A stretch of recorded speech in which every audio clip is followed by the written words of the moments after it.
Hi, we have been sharing the stories about the animal, the inspiration, the motivation, and the encouragement messages about the animals from the patient, resilient, from adaptability, all those lessons we have been learning, I think, in the time of 1.5 weeks. And today I just want to sum up all those stories with one story that I believe that will encourage you so much to continue pushing and pushing boundaries, pushing where you are, pushing yourself to make it. Because unless you push yourself, unless you become your own inspirational personnel, then it shall be difficult for you to achieve whatever you want to achieve. You know, the scripture says in the book of Isaiah chapter 40 and verse number 31, that for those who hope in the Lord will renew their strength. They will soar on wings like eagles. They will run and not grow weary. They will walk and not be faint. That is the scripture that I just want to focus on it as I share this story. And this story is inspired by one man. This man is a man that inspired the story that was written on a book, and the movie was acted out of it and was starring by the Will Smith, and the movie name is called The Pursuit of Happiness. The Pursuit of Happiness somehow is misspelled. The happiness is misspelled, but it was deliberate. It was deliberate, and it is inspired by the story of this man and the struggles that he met in life, but later he made it. And so this recording and this story that I'm giving here, and the inspiration story that I'm giving here, I've given the title that the failure is not the end of the game. Failure is not the end of the game. And as I start this story that I am giving here, I am giving the analogy from the man called Chris Gardner, or his full legal name is Christopher Paul Gardner. And Christopher Paul Gardner was born in February 1954, and he is now age, I can't calculate right now, but he was born in Milwaukee, Wisconsin in USA. And he is a businessman, motivational speaker, known for pursuit of happiness and many things that he has done. And right now, this man is a man known, a rich man, a millionaire, if not a billionaire. And he went a struggle in life. And the reason to share this story with you or with us is to encourage us that, you know, your failure is not the end of everything. That you can push, you can push on, and initially or maybe later, you will become something that you desired to become. Actually, what you have to do is to push your blueprint to become a reality. And this is what I normally say all the time, that it is better to have a vision. It is better to have a blueprint of your life, so that even as you fail in life, as you try this, you fail. As you try this, you fail. At the end, you have a blueprint, you have a vision, you have a picture in future where you want to reach your life. And so you start a business, you fail, you go to an employment career, you fail, you go to school, you fail, you go to college, you fail.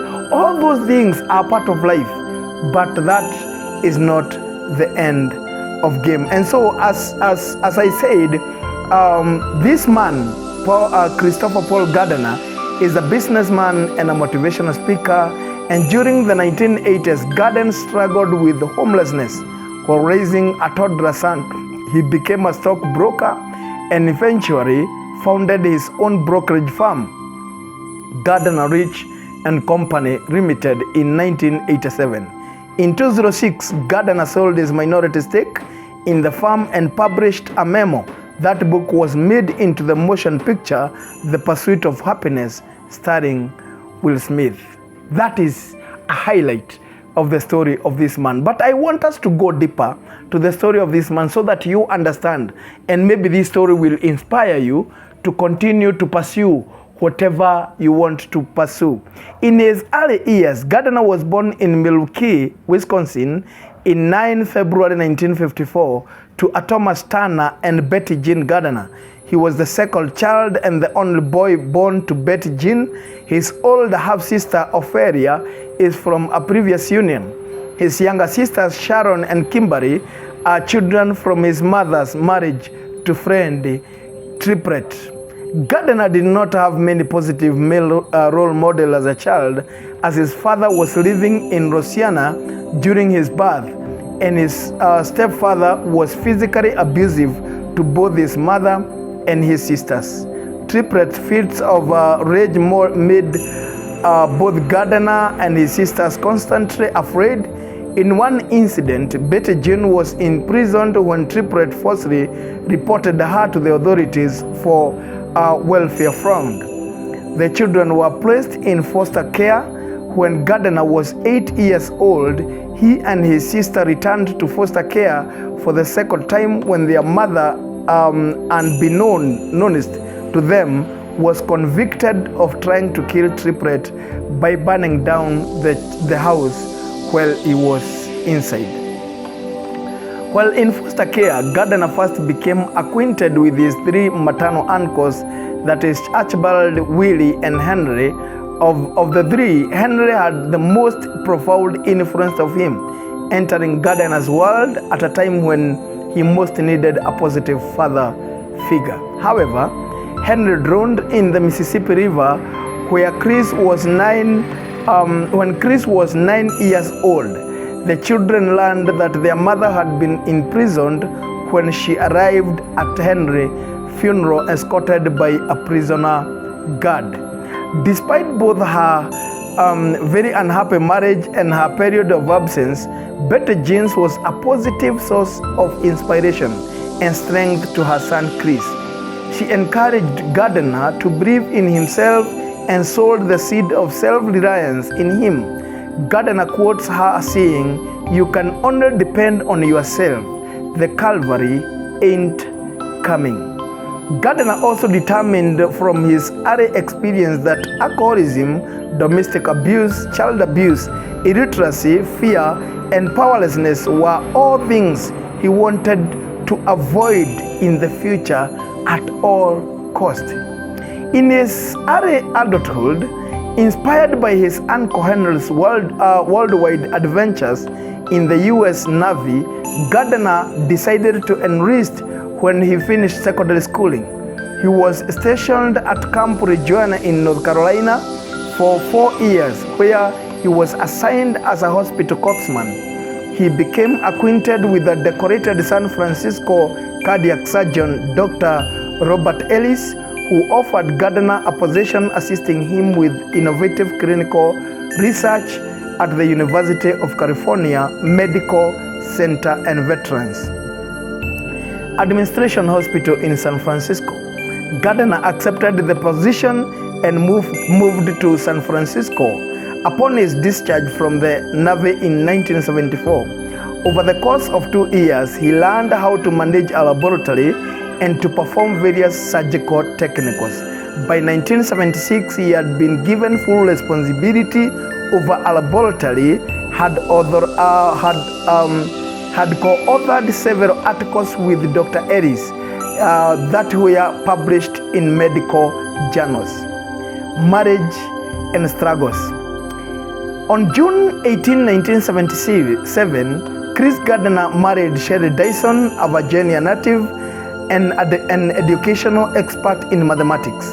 With his knowledge, experience, and contact within the medical field, it appeared Gardner had his medical career plans laid out before him. However, with 10 years of medical trainee ahead of him and with changes in healthcare just on the horizon, he realized that the medical profession would be vastly different by the time he could practice medicine.